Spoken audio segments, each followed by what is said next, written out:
What's happening, ladies and gentlemen? 49 coming at you live from Hyde. Another community shoutcast for the OUSA Dota League Season 1. We have Bambi Rising up against TYK, and joining me for today's cast, we actually have Yoshi from Team Blink, the support player, just loading into the game right now. Should be an excellent best of two series. This is actually the first playoffs for Group 2, which we've nicknamed the Group of Death, and that's due to the fact that all the teams have an average MMR of about 4,000, so we should be seeing some pretty good Dota. Just about to load in right now. I think Yoshi will be casting with me from the Dota 2 client, so he should be able to start saying things now. Ooh. Okay, can you hear me now? Yeah, I can hear you. How you doing, Yosh? Alright, is the sound quality alright? Yeah, it's okay. You're a little bit quiet, but other than that, it's not too bad. Alrighty, so Bambi Rising has first ban. Team ban. So they're being led by their captain, Bambi the retarded unicorn. And we've got that first ban for the Ember Spirit. What are your thoughts on that Ember Spirit first ban there, Yoshi? I know you guys like to ban Ember Spirit whenever you can't pick them up. Radiant team ban.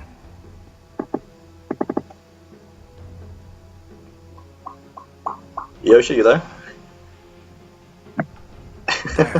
Having a bit of difficulties on that end. So we've got second ban Lone Druid. This is pretty interesting as Lone Druid is very rarely used nowadays, and that's because Nature's Prophet has the same kind of offlane that he does. He could use his treants to leash the creep wave back. Unlike Lone Druid, if he loses the trees, it's not the end of the world. And he provides a lot more mid-game ganking presence and early-game ganking presence with that teleport. And so he doesn't need as much farm as Lone Druid in order to participate in ganks. Lone Druid needs to hit level 5 before he can start going for kill attempts with that Entangle and Spare. And as a carry hero, he needs an awful lot of farm. In comparison, Nature's Prophet can always split push, jump around the map, do some rat Dota. And for the secondary ban, we've got a Visage first pick, so there you go, King of the Tri-Lane, Bambi Rising, so this is already giving away part of their draft. They want to go for an aggressive Tri-Lane then, as the whole point of Visage is to force those fights. He's a damned if you do, damned if you don't kind of hero, as if you focus him, it means that the other two heroes that could let away scot-free, they could beat on you. If you ignore him, you'll throw out those Soul Assumptions, throw out that Chilling Touch, that Grave Chill, sorry. Excellent hero to set up for another support hero, especially with one with a lower range like that Vengeful Spirit. 500 range Magic Missile, you could use that Grave Shield to set up for the Magic Missile. Follow up with Howl of Terror and that Soul Assumption. High amount of damage coming out. Can you hear me now? Yep. You're still a little bit quiet. Try tweaking your mic settings a little bit. We've got Clockwork coming out from Tom Yam Kun. Secondary, so they've already picked up their offlaner, recognizing that the offlane heroes tend to be the ones that are banned out in the first phase. So for their first and second ban, we've got Slark and Nike. So Slark is a pretty self-explanatory ban. You can work in almost any lane. You can throw him mid, throw him to the offlane in a 1v3 or 1v1 situation. Use him as a safe lane farmer. In the offlane, you can pounce into trees, leech some EXP, makes them very difficult to get rid of, as unlike other offlane heroes that rely on removing trees and hiding them, like Bounty Hunter. Since he has a pounce, there's literally no way to tell where he is unless you have some kind of flying vision spell to give you vision of him. Not only that, he also has Dark Pack, so if you do happen to snare him, if he gets that Dark Pack off in time, he get away scot-free. Nyx is also an excellent aggressive tri-lane carry, especially with that Visage.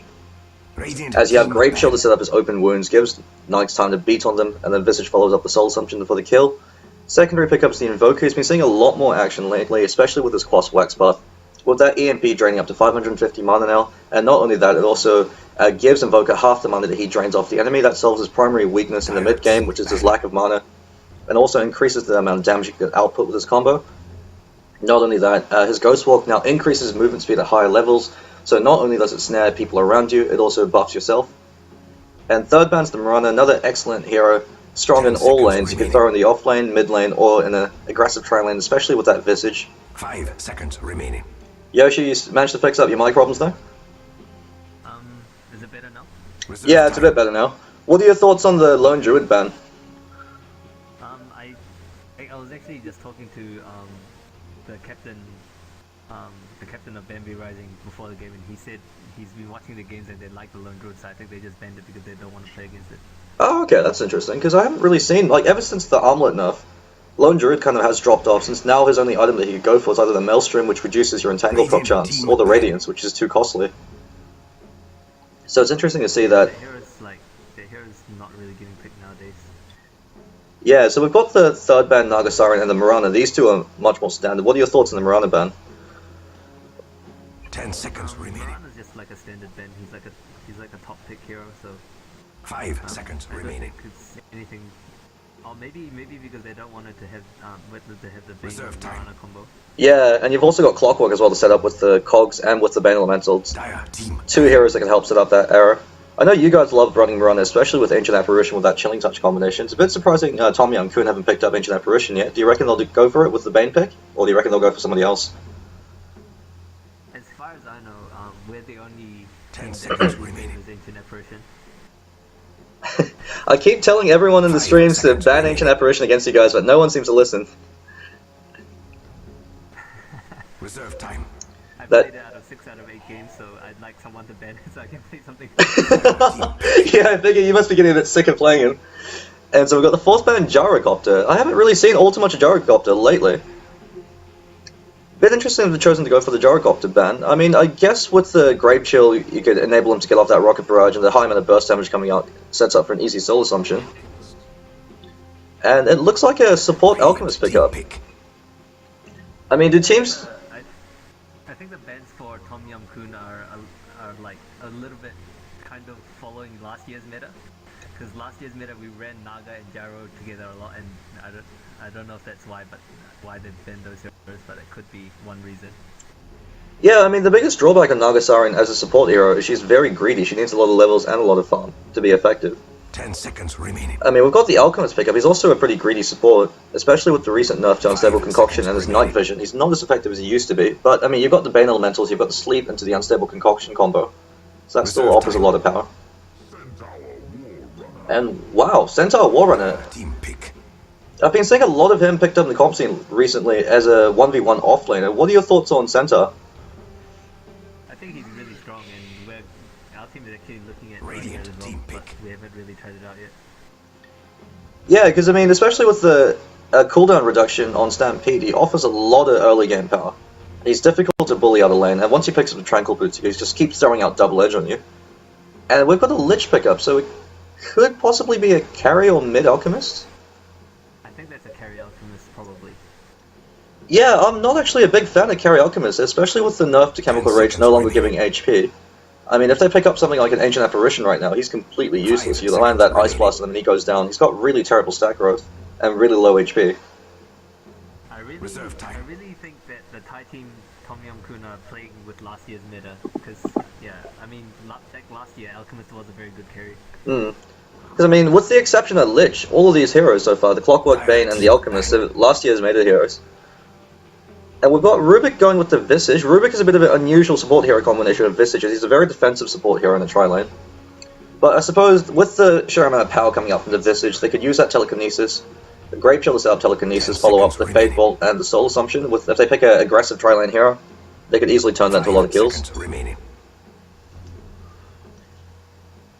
And so we're just moving into the 5th bans now for Tom Young Reserve Kun time. and Bambi Rising. Bambi Rising is wisely banned out that Puck varying the sheer amount of, I guess, isolation power coming out, especially with that Clockwork. If you have Puck in conjunction with Clockwork, you could split fights very easily with that hook into Cogs. Use Puck to isolate other heroes as well. Splits the fight means you can pick people off one at a time. 5th ban Weaver, very strong aggressive tri-lane hero, especially with Visage and with that Rubick. And for Bambi Rising, they'll most likely be looking to ban out mid heroes, as it looks like Alchemist will be working in that tri-lane. He can go mid, he's not too shabby at that. But ideally they want someone stronger, especially up against that Invoker. I think the reason Bambi Rising Reserve is time. Visage is because Bambi, the retarded unicorn, that guy, he used to be a grandmaster StarCraft 2 player, so his micro is really good. So I think it'll be good to keep an eye on him this game. Good to see, good to see. I know last year for my team, Jamie Please, Henry was a pretty good StarCraft 2 player. He'd always draft Visage for that same reason. Get that good micro going. 5th ban for the Outworld Destroyer. Good ban in this case, as their draft doesn't really revolve around any heroes that could counteract that Outworld Destroyer in lane, especially with Invoker mid. And so it looked like Invoker against Shadow Fiend, and yeah, it looks like the tri-lane Alchemist. Bit interesting, that Clockwork. Who would you hand it to? Clockwork and Centaur Warrunner in a 1v1 offlane. I'm thinking the Clockwork just because of Cogs. I think that's probably correct. And Luna, so yeah, you've got your standard aggressive tri-lane coming out from Bambi Rising. They want to clash tri-v-tri with Visage, with that Rubick, as well as that Luna. Invoker will be up in the mid lane, up against Shadow Fiend, so that's purely a test of skill. I mean, Both of them have around the same base damage, similar projectile speeds and animations. But, I mean, if Shadow Fiend gets a good start, he could easily start to snowball, especially with that Necromastery. So just going to quickly introduce the players from all sides. We've got Bambi as Risen, otherwise known as Ghoulie on the Luna. He's going to be their safe lane farmer. Bambi's mum died. Curry, he'll be playing the Rubick. Bambi, the retired Unicorn, team captain and support player, playing that Visage. 5-200 dead Bambis over in the mid player as the Invoker. And the offlane, Mujrim Viva la Bia Putas as the Centaur Warrunner. Over inside of Tom Young-kun, we've got Pandy as their offlane Clock. Golfrey as the Lich. Looks like he's going to sacrifice a creep from either the mid or the offlane to give Clockwork a bit of an easier time. Cuckoo Pang over in the Alchemist. He's going to be their tri-lane farmer, especially with that Quelling Blade pickup. We've got Shadow Fiend. Little Tanny playing as their Shadow Fiend. She's a stand-in player for Tom Young-kun. And Mickey Mouse as their support Bane player with that first point up in the sleep to set up that unstable concoction. What are your thoughts on the Quelling Blade pickup on Alchemist? Usually, whenever it's a melee hero with low armor like Alchemist and like Lifestealer, I like to see Stout Shield instead, just because it's very easy to harass them at a lane with just right clicks. I agree with that. I don't think he should have bought Quelling Blade, but are they aggressive tri-laning with this? I don't think they should. Yeah, it's not a very effective tri-lane. I mean, Lich doesn't really offer too much, especially at level 1, since he went for that sacrifice. The battle begins. Maybe it looks like they're trying to dodge the tri-lane. Yeah, it looks like Pandy's sticking around. He's going to pick up... Yeah, he's going to pick up that invisibility rune. He should be having a ball of a time. No sentries up on either of the supports, but we do have a smoke picked up on both the Rubick and the Visage, so looking for a lot of early game aggression. Do you reckon the Invoker will be going for the Quas Wex build or the Quas Exort? He's already taken Quas, so it should be Wex build. If you're going Exalt build, you go Exalt first. Ah, I see, I see. So you see that the Lich actually denied a melee creep, which is... It's good in terms of if you just want to deny them EXP, but in terms of creep equilibrium, range creep is always superior, as it does more the most damage in the wave. So if you get rid of the range creep, that means that your wave will always be pushed back, as their wave will be doing more damage to yours. I think denying the melee creep is fine. I don't think it matters that significantly. And so we've got Shadow Fiend already picking up a few souls. Just to note at bot, this defensive tri-lane from Radiant aren't going to do anything unless they de-ward the safety ward that Adaya have here, this one. Yeah, definitely. I'm pretty surprised that they... Oh, there we go. We've got the Grave Chill flying out, but just a little bit of harassment. Nothing too much is going to be happening. It's surprising that the Radiant supports didn't start off with the Sentry Ward, as they know that you never go for the ward block now, you always want to go for that defensive safety ward. It's a bit interesting they chose not to go for Sentries, which is that basically gives Clockwork a free lane. Especially with the creep equilibrium shift, you can always see the supports rotating in, he can back out. Taking a bit of harassment from Bambi with that Grave Chill, but other than that, nothing too crazy. I reckon that first blood's going to happen, most likely will be happening on the Warrunner, as he's a lot more exposed than the Clockwork. He's pretty tanky, but with that combination coming out, with the sleep and unstable concoction, with that Frost Blast, they can nuke him down. Unless, of course, the Shadow Fiend gets some baller triple raises off. It could always happen. Leading the way, we've got Luna at 7 for 4, tied with Centaur Warrunner at 7 for 2. He's off to an excellent start as an offlaner. The supports aren't really bullying him at the lane. Picking up that secondary point in double edge. Great rotation coming out from their Rubick, going with that telekinetic lift, coupled with that cold snap. Awful lot of damage coming out. That's the biggest drawback with Shadow Fiend in the mid lane. He's very susceptible to ganks, especially with smokes. Not an awful lot he could do. I mean, he can attempt to kill them with raises, but if you're able to disable them fast enough, nothing he could really do. So Shadow Fiend off to a pretty poor start now. Invokers. Alchemist is having a hard time at top. He's only got half the CS that Luna has. Yeah, it's really surprising considering he has that Quelling Blade, and he's got that Bane to babysit him against the Centaur Warrunner. And it looks like he's going for the greed build instead of going for points up and the acid spray. What are your thoughts on this? Do you reckon he should be going for that acid spray even though he's a tri-lane farmer, or do you reckon going out for that greed build first is effective? I think it's okay if he has free farm, but I don't know. I'm not entirely sure why his CS is so low. Yeah, there's no reason at all for the CS to be low against just the Centaur Warrunner on his own. I mean, there's not all too much you can do to bully him out of the lane. He can go for the few right clicks, but with Bane hanging around, you see Centaur Warrunner actually using double edge to farm creeps. He's going to use that to pick up his Tranquil Boots early, as the sustain from that enables him to spam his double edge, since all it does is cost him HP. Over in the bottom lane, Clockwork is having a pretty good start. I mean, that support rotation really did hurt mid, so that was a great play coming up from Bambi Rising, recognizing that Clockwork's playing too defensively. They're not going to get a kill off on him. Might as well go into mid lane. Go for the path of least resistance. Over in the top lane, eats the Frost Blast, takes a bit of harassment from Lich. Do you think he'll skill a point in return, or do you reckon... Oh no, never mind. He's already gone for maxing out Stomp as well as Double Edge. What are your thoughts on return? Do you reckon it's worth picking up a point in that in the laning phase, or do you reckon it's best just to skip it at all? To be honest, I'm not too experienced on Centaur. I haven't actually watched a lot of competitive games lately either, so not too sure on that. Because usually... Next one or the other first though, I don't know why he's got 2 points in it.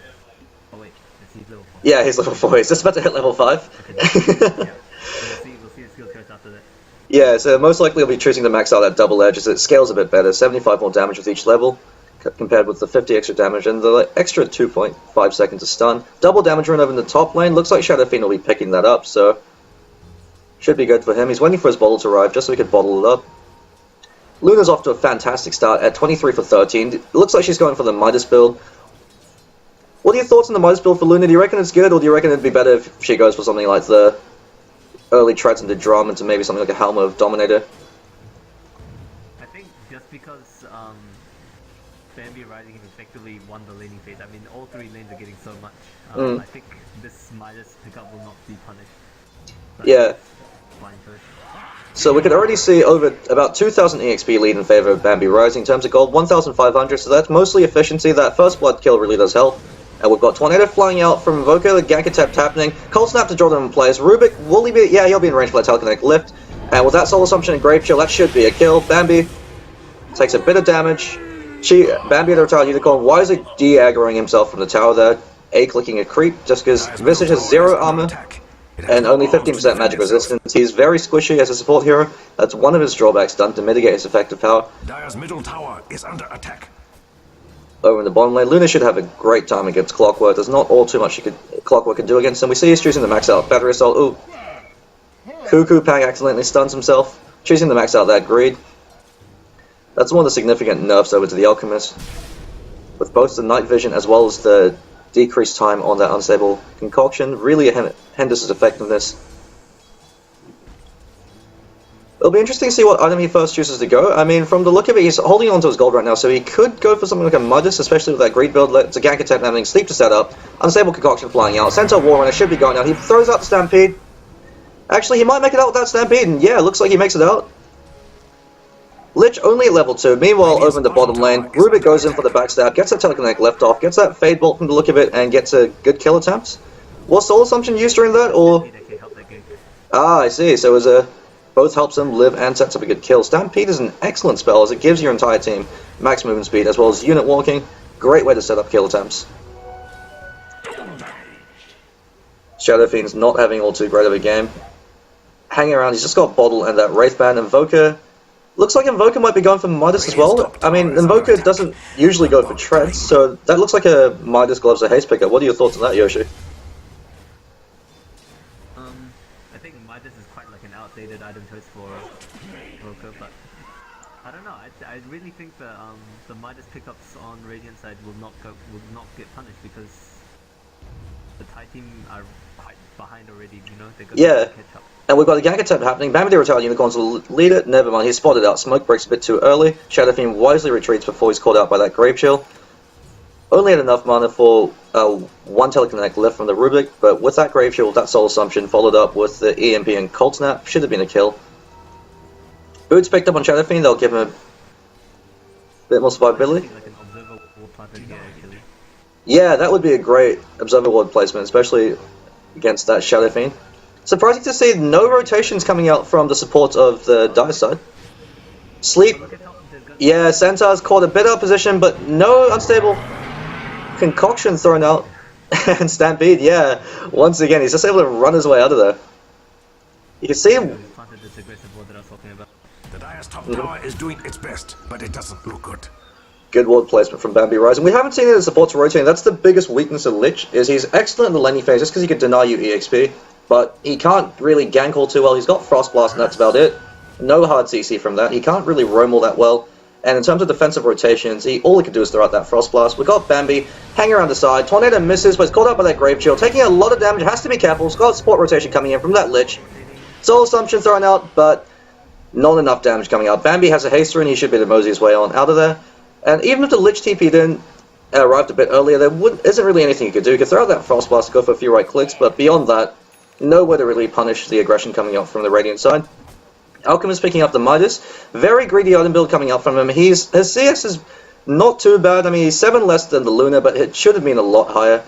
Will be interesting to see what his first item pickup is, especially with that HP nerf over to Chemical Rage, since it only gives HP regen now. We've seen item pickups like the Armlet being used in the mid game for the Alchemist just to give him a bit more HP, to act as a bit of a buffer zone. But beyond that, looks like you'll be needing to build a BKB against this lineup. A lot of magic damage coming out. I mean, Centaur Warrunner at level 9 can probably combo him down with that Stomp, with that Double Edge, with that Stampede. So Alchemist has to be a little bit careful. We see that Double Edge down there right now, just takes out about half of Alchemist's life. Centaur's happy with this trade. Look at mid. SF is gonna die. Cold Snap. And yeah, one last right click. There we go. Great play coming out from Invoker. Was that just a solo kill with that Cold Snap and that Tornado? Yep, it was just solo kill with Tornado and Cold Snap. Wow, we've got a Midas pick up on the Invoker. Yeah, you're right. I haven't really seen the Midas picked up on Invoker in a while. I mean, it used to be picked up with the Exiled Invoker. You'd go Tranquil Boots and Midas into Yules, but I guess with the advantage they have, when you're ahead, why not keep going ahead? We've got a support rotation coming up from Bambi Rising. Looks like a kill attempt about to happen on the Alchemist. He pops his Rage, Stampede thrown out, Telekinetic Lip. Follow up the Grave Chill, Soul Assumption, and the Double Edge. No chance there. Clockwork hooks in on Bambi the Retired Unicorn. Raise is cancelled. Throws out that Grave Chill, eats that Brain Sap. It's going to go down to right click from the Shadow Fiend. So 1 for 1, but that's a carry for a support Visage. Pretty good trade on Bambi Rising in terms of EXP. Over 3,000 EXP lead for the Radiant side. In terms of gold, over 3,000. And with the Midas picked up on the Luna and on the Invoker, that advantage is only going to further increase. Alchemist TPing from the secondary tower. He's pretty afraid, even though the rest of his team is hanging around. What would you like to see Tommy and Kun doing? Oh, we've got a gank attack happening. Just a right click. He's not in range for the Cog or for the Battery Assault. And Centaur could just walk his way out of there. He's been holding on to his gold. He hasn't picked up Tranquil Boots, which is a bit surprising. Do you think he's just going to rush that Blink target? I mean, it's about 300 gold off it. With this much gold saved up, I think saving a Blink Dagger is the only possible option. Yeah, we've got the gank attack over in the middle lane. EMP. Ghost Walk to slow him down. Lich is double damage, but that was purged off by the Cyclone, and he's just going to die to right clicks coming out from Invoker. Never mind, no, he's juked out, and he's actually called out position. He's blown that Ghost Walk, and so it looks like he's going to go down. Yeah, Fiend's Grip, Unstable Concoction, Ray's coming out. Great play coming up from that Lich, juking out the Invoker. Invoker had to use Ghost Walk to chase him down. Underestimated the rotation coming out from the Dire side, and pays for it with his life. I think he actually misinvoked that one. I don't think he meant to invoke Ghost Walk. I think he was trying to invoke Cold Snap. Ah, yeah, that would make a bit more sense, because, I mean, there wasn't really any reason for him to pop Ghost Walk, apart from maybe the slight movement speed increase and the snare. And there we go, got that Blink Dagger picked up at 11 minutes and 50 seconds from that Centaur Warrunner. He's now in a fantastic position to start dominating the map. Like that Clockwork, if he finds someone out on their own, blink in, follow up that Stomp, go with that Double Edge, whack him down. Shadow Fiend's picked up Boots and Bottle, sitting about 1.2k. He's got Treads flying in. I think I'll be seeing something like a BKB pickup from that Shadow Fiend. I mean, he's not been having the greatest start. He could go for the Shadow Blade, but right now I'm thinking BKB would be the superior pickup, give him a bit more survivability. And Alchemist is farming in the jungle. Yeah, there's not a question about that. Luna, yeah, she's already going for that BKB from the look of it. She's got a bracelet about to fly in, sitting there with the Ogre Club. Fantastic start on her. 64 for 21. Huge amount of CS coming out from the Luna. In terms of net worth, Alchemist is 1,000 behind. And that's... yeah, we've got the Visage Familiars coming in. Blink into Stomp into Double Edge. Centaur is slapped, but we've got the Tornado into the EMP. Cold Snap, Grave Chill, Soul Assumption. It's going to go down to one more right click. Excellent plays coming out. Over in the bottom lane, there was a kill attempt with Shadow Fiend securing a kill. Looks like hook into Cogs in the Battery Assault with the Flare, and Shadow Fiend coming in with the right click and that one last raise. Good kill attempt. Clockwork's actually picked up Phase Boots on Clockwork. What are your thoughts on this, Yoshi? I know it's usually either Arcane Boots or Treads. Phase is a bit of a outdated boots pickup on Clockwork. I feel sad for them. That's just exactly it. A bit outdated. Yeah, it's been interesting. We're seeing some, like... Radiant structures are fortified. the hero choices even are a bit Radiant's bottom outdated tower for is under attack. TYK I feel maybe. sad for them. We've got 3 heroes rotating in with that Centaur Warrunner as well. Shadow Fiend wisely backs the hell on out of there. Clockwork's running away. He might get caught out. He gets caught out by the Cyclone. And he should be fine. They're not able to get closer distance in time. But great rotations coming out from Bambi Rising. They've really been on point with their map movements. Visage going for that point in Gravekeeper's Cloak, as well as a point in Grave Chill. I know in the competitive scene, Visage players tend to completely forego that early point in Gravekeeper's Cloak and go for extra points in Grave Chill. What are your thoughts on this, Yoshi, as a support player on the Visage? Dire's bottom tower is under attack. Run, little bottom tower. Run. Because I believe like the rationale that support players on the competitive scene, when they go for the extra points in Grave Chills, they know that if they get jumped on, they'll die quickly anyway, since that extra point in Grave Chill only gives them about 4 armor. But having that extra point up in the Grave Chill, having the decreased cooldown, and the increased duration can help out with kill attempts more. But nonetheless, Gravekeeper's Cloak, great spell, especially against heroes like that Shadow Fiend, who could output a high amount of magical burst damage, really helps mitigate damage, and resolves Visage's biggest weakness, which is his low survivability. Phase Boots picked up on the Alchemist. I thought that with the HP change to the Rage, you see treads a lot more, just to give him a bit more survivability. But we've got Gank Attempt happening, Stampede, followed by the Grave Drill, followed by that EMP with the Lucent Beam. No even needed for Soul Assumption. Bane Elemental goes down, Chain Frost is thrown out, gets a good kill over on the Centaur. Bounces, it's stolen by the Rubick, thrown back out. Joffrey gets a double kill. But that's a... And Visage Familiars actually pick off the Bane Elemental, who was hanging around the back end. He slapped himself through the majority of that fight. But he goes down. It's a 4 for 3, but both cores are still alive on either side. Looks like the advantage does go to Bambi Rising. Great play from that Rubick, stealing that Frost Blast, recognizing that Lich had thrown out his Frost Blast before he threw out that Chain Frost and was able to take advantage of that accordingly. Alchemist farming the back end, only 1 point up in the Unstable Concoction.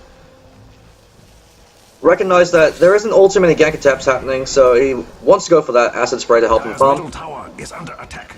What do you think the first item pickup for the Alchemist would be? I mean, usually we see something like the Shadow Blade. Do you think that'd still be a valid item pickup in this case? I think it'll be okay if he stops farming. If he picks up Shadow Blade, it means he has to stop farming and actually roam with his team to find some kills, but I'm not sure what the choice will be. Yeah, a bit of Miss Micro coming out from Bambi. Feeds the Familiar over the Clockwork. The biggest drawback to Visage is if you feed your Familiars, that's a very long cooldown that they're down for. You need your Familiars to in order to fight. But never mind, it's off cooldown, so he's able to pop him anyway, so no harm done. We've got Drums picked up on Luna, so she could go for that early Deathball kind of push. Lucent Beam into Cyclone. Eclipse thrown up a great defensive sleep, keeps him alive for a bit longer. Shadow Fiend goes down, Brain Sap flying out. Clockwork's caught way that position, eats the birds, eats that Soul Assumption, goes down. Bambi the retarded unicorn playing out of his mind with that Visage. Cog's thrown out, stolen and thrown out by the Rubick just to delay the creep wave push, and that's a free tower 1 tower for nothing. That was a 2-for-0 gank. Great rotations coming up from Bambi, really showcasing how good they are at Dota. And it looks like Visage has almost picked up that mechanism, about 50 gold off. One of the things I've noticed when I watch you guys play Yoshi is you guys don't seem to like to picking up mechanism pretty early. You like to go for the early Arcanes and the early 4-star. Is that just a player preference thing, or is there like strategic rationale behind that? Cyclone thrown out, Lucent Beam, Blink into Stomp, and he goes down. He's actually upgraded his boots to a tread, so I think... Dire's top tower is under attack. Oh, yeah, Called out position, that teleconnect lift with that bird drop, with that EMP. Fade Bolt, and goes down to the EMP. That's a lot of damage coming out. A bit of a missed blink coming out from Centaur Warrunner. Blinks a little bit too short, cancels the stomp, recognizing that he was not in range to hit anybody. Familiar takes a lot of damage, but he's got that bird drop in a few seconds, so he should be fine. Bit of a lag spike coming out on my end, my apologies. Fortified its structures. Fortification, bit of a wasted fortification, as the creep wave was nowhere near that tower, and Bambi Rising wisely retreat. Looks like Rubick stolen that Chemical Rage. Good spell for him as it gives him that HP regen. Not as good as it used to be back when it gave HP. But it looks like Bambi Rising is huddling around. They're waiting for the dire side to overextend so they could go back in, go for a push. No smokes on any of them, which is a bit unfortunate. But it looks like Centaur Warrunner's got that cloak picked up. Do you reckon they'll be going for the Pipe of Insight? I think it's a good idea against the Chain Frost. Yeah, that's definitely what I was thinking. And it also mitigates the self-damage it takes from double edge. Stampede throwing out. It looks like Alchemist is calling out of position. Stomp into double edge. What that Visage Familiar is. They go for the last hit. EMP throwing out. Chain Frost bouncing around. Not doing all too much damage. A lot of it's mitigated by that mechanism. Bouncing back and forth between Invoker. Invoker almost goes down. But great play coming out from that. From Bambi Rising, wisely splitting. Solid Assumption finishes off Clockwork. Triple kill coming up from Bambi the Retarded Unicorn. Really showing us that why he used to be a grandmaster player in StarCraft 2. Fantastic micro coming out with his birds. Landed 2 perfect stomps. Shadow Fiend's the only one that escapes, and he doesn't really have much of anything, so he can't defend this. It's a free tattoo tower, 4 for nothing trade. In terms of EXP and gold difference, 7,500 EXP in favor of the Radiant side, and over 10,000 gold lead. What do you think the die can do to turn this game around right now, Yoshi? That's not gonna hold. To be honest, I really think they need a miracle at this point. They're really on the funk. Shots fired from Yoshi 19 minutes into the game. I mean, yeah, the Alchemist should probably have gone for a BKB, but... Yeah, he's picked up the Maelstrom. I'm really questioning this item pickup. Maelstrom's a great DPS item when you need damage and when you know that you have that time to dish out those right clicks. But right now, his issue isn't dealing damage. His issue is staying alive so he can deal damage. Would have liked to see the BKB or even the Shadow Blade would have been a better pickup as it gives him that initiation power. And it looks like Rubick stole Chain Frost once again. This Lich player really... Oh, never mind. Gank attack happening. It's called out by the sleep. Never mind, they're backing off. But Chain Frost stolen out by Rubick. This Rubick player has been making some great plays. Lich really hasn't been using his Frost Armor or his Frost Blast right after he uses his ult, so he's always been stolen. That's one of the drawbacks with the Lich, is when he throws out his Chain Frost, until he can cast his next spell, if Rubick has fast fingers and recognizes that he's throwing out the Chain Frost, you can always steal it from him. It's not like the Tidehunter with the Ravage, where you could catch out the Rubick and prevent him from stealing your spells. Unless the Rubick's locked down, nothing you can do against him. And yeah, we've got a hood flying out for Centaur Warrunner. Almost got that pipe. Visage most likely will be going for that Aghanim Scepter. Stampede thrown out. They're going for a gank attempt. Centaur Warrunner blinks and misses.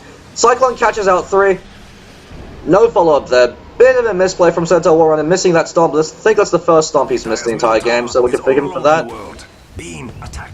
And Bambi Rising, they got to back off until Stampede's off cooldown, but with that low cooldown in about 55 seconds, will be off again.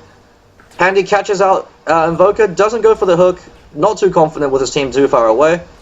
Familiar tanking a bit of damage, but it should be fine. And Bambi continues to go for that push. They've got BKB up on Luna, they have the Eclipse, they know that if there's a team fight they will win. Clockwork throws out a hook, hooks in on the Luna, but he goes down to that Eclipse. Chain Frost is thrown out into the BKB, mitigates all the damage on that Luna, bounces off the Familiar as well. Familiar doesn't give a shit, it has 97% magic resistance. Centaur Warren goes a bit too far forward, recognizes his team isn't around, doesn't have mana for that stomp, hangs back, and that's a kill as well as a tower, a tier 2 tower in favor of the Radiant side. Another advantage of that Visage, especially against that Lich, is the fact that the Chain Frost will bounce to the Familiars, and the Familiars are essentially magic immune, so it does nothing to them. You saw in that fight, the majority of the Chain Frost bounces happened off Luna, as well as that Visage Familiar. We've got Blink Dagger as well as 4-star picked up on Invoker. Usually it's just a 4-star. What's the rationale behind the Blink Dagger pickup on Invoker as well there, Yosh? Just extra mobility, or maybe it's just, just for fun item because they're really far in. Yeah, that's true. I don't know. I think he missed this one, but in the middle fight at the tier 2 just now, the Alchemist threw his stun at the Invoker, but the Bane missed the Invoker at that moment. Oh, yikes! That's a bit of miscommunication coming out. Yeah. Because I know in certain matchups, like Invoker against a Doombringer, you want to pick up a Blink Dagger, so that way, if he decides to Doom you, you can blink in, throw out your 4-star, blink in, throw out your Ice Wall, throw out your Cold Snap, and 4-star yourself out before Doombringer can Doom you, and if he still dooms you, you've already thrown out your 2 big spells. Bottom tower was never my favorite. And there we go, Blink into Tornado into EMP, Cold Snap, looks like Shadow Fiend's going down, stop just for the final kill. Bane's also called out, dies to that double edge, great kill coming out. That extra initiation range coming out from that Blink, yeah, great power coming out from that. Structures are Rubick still sleeps that Clockwork, just saying, hey, ain't nothing you can do, throws him back. But that looks like a bottom lane Rex for Bambi Rising, they've been playing fantastically. The Radiant should really do something about that middle tower. Alchemist is hanging around, but without a BKB, nothing. He can't get close. We've got the Siege Glaives flying up from the Lena, especially with that Alacrity. such a pain in the ass to deal with, especially if you have a blink dagger. One of those glaives bounces to you, disables you blink for 3 seconds, shuts down your initiation. Barracks have fallen by the wayside. And it looks like Bambi Rising is going over into the mid lane to go for that Roshan. Invoker most likely will be picking up something like a Sheep Stick with his gold lead. I mean, he could go for the Aghanim Scepter, but most likely Sheep would be better for his team. I think the skill build he's gone into for Radiant's top tower is under attack. Yeah, looks like Luna's picking up. Oh, that is interesting. Usually, yeah, he's got that 1 point exalt, so he can throw out that That's not good. deafening blast. Looks like a smoke gank attempt coming in. Could be a Roshan turnaround kill. Never mind. The Dire Sludge is really back out right now. Called out with the Eclipse, with that Chain Frost, as well as that Cyclone. EMP burns all of Dane's mana. He sent out that Fiend's Grip, but the Familiars are beating on him. Dies to that Lucent Beam. Lich is on the run as well as with that Alchemist. Bit of a midplay. The instant they saw Roshan go down, they should have backed out. But they're called out with a huge initiation range coming out from Bambi Rising. With that Blink Dagger, with that Tornado. And yeah, they're caught in a really bad situation at that choke point. Pipe really helped mitigate. He actually went to a very safe item, which is BKB. Yeah, that's always a great item on the Invoker. He's essentially a semi-carry. Very greedy hero in the sense that he needs to get a lot of levels, a lot of EXP and gold. And we've got a GG call. 24 minutes and 54 seconds into the game. Great play coming up from Bambi Rising. Few questionable choices from Tommy and Kuhn. Looks like they really were playing last year's meta, and that really did bite them in the ass. Just about to take a quick break and we'll move right on into game 2.